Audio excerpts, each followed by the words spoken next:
Ma'am, ఈ మధ్యలో నేను ఎగ్ ఫ్రీజింగ్ గురించి చాలా విన్నాను. అసలది ఏంటి మీరు చెప్తారా? యాహ్! ష్యూర్. ఎగ్ ఫ్రీజింగ్ అంటే ఏంటంటే, ఇప్పుడు మనకి ఫీమేల్స్‌లోని oocytes అనేవి రిలీజ్ అవుతాయన్నమాట. దాన్ని మనం ఎగ్స్ అంటాం. సో, ఈ ఎగ్స్‌ని పికప్ చేసి, దాన్ని మనం ప్రిజర్వ్ చేస్తామన్నమాట. ఫ్రీజ్ చేసేసి అలా వాటిని ప్రిజర్వ్ చేస్తాం. దీన్ని ఎగ్ ఫ్రీజింగ్ అంటాం. సో, అసలు ఎందుకు ఈ ఎగ్ ఫ్రీజింగ్ చేస్తాము అనంటే, కొంతమంది ప్రెగ్నెన్సీని డిలే చేసుకుందాం అనుకుంటారు.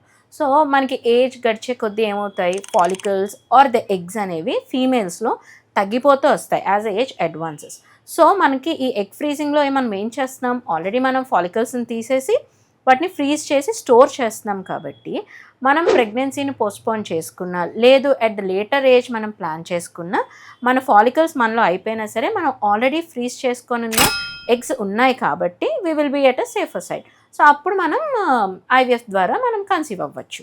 So, this is what is called egg freezing. So, ఇప్పుడు మీ ఏజ్ ఎంత? 35, కానీ ఇంకా 3-4 ఇయర్స్ వరకు ప్రెగ్నెన్సీ ప్లాన్ చేయట్లేదు మ్యామ్. సో, చేయట్లేదు కదా! సో, మీరు ఐడియల్ క్యాండిడేట్ అనమాట ఎగ్ ఫ్రీజింగ్‌కి. ఎందుకంటే మీరు 40 ఇయర్స్ టచ్ అవుతున్నారంటే పెరిమెనోపాజల్ స్టేజ్ అనమాట. మీరు 40 ఇయర్స్ అప్పుడు కన్సీవ్ అవుదాం అనుకుంటున్నారు. సో, అప్పుడు పెరిమెనోపాజల్ ఏజ్ కాబట్టి మన ఫాలికల్ కౌంట్ తగ్గిపోతుంది. సో, మీరు ఇప్పుడే మీ ఎగ్స్‌ని ఫ్రీజ్ చేసుకున్నట్టయితే, సో, మీరు 40 ఇయర్స్ ఏంటి ఎప్పుడైనా యూ కెన్ కన్సీవ్ అనమాట. బికాస్ మీ దగ్గర ఆల్రెడీ ఎగ్స్ ఉన్నాయి కాబట్టి ఫ్రీజ్ చేసి. Okay. Thank you madam. Thank you.